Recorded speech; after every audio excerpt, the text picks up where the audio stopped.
يبيعون الشرف مجان 13 سنة والبنت تصير الصابرة ولا نصفها عدل أو قاضي ولا سلطان. ذاك العام قالوا البنت تصيره كافرة شلوا ذهبها والحلي واللول والمرجان. ما حد قال يا لو ما فعله منكره ولا سمعنا صوت لا حوثي ولا صفيان.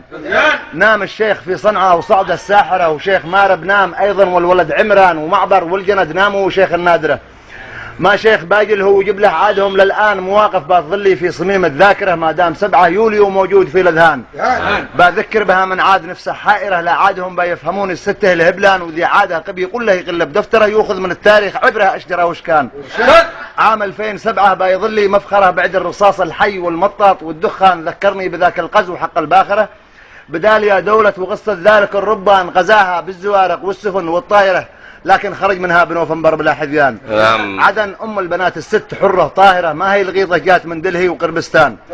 عدن من حولها كم من قبيلة حاضرة لا قد دعتهم بيجوها كلهم فرسان صبيحي عقربي باني عباد الظافرة يافع وضالع والقطيبي من قبل ردفان ودرجاجي وفضلي عوذلي شام مغفرة وابن دثينة والجعادن والبن فطحان ومن شبوه عوالق بتقول الشنفرة نسي وهمامي عتيقي كازمي شجعان وذا مهري كثيري من حضارة مجاسرة كربي ومن هالي قعيطي وهلبا كرمان كل قال حاضر وين خوتي ناشرة يمين متأخر دقيقة لا دعوا الأخوان بلادي عزتي دنياي قبل الآخرة والأرض مثل الأرض من فرط بها لا كان على من خان بكره بتدور الدائرة من باع خوته بيبيع البيت والنسوان آخر قول صلوا يا الجموع الحاضرة على محمد عد مرشد مطر لمزان. اللهم صل وسلم. وثورة يا جنوب.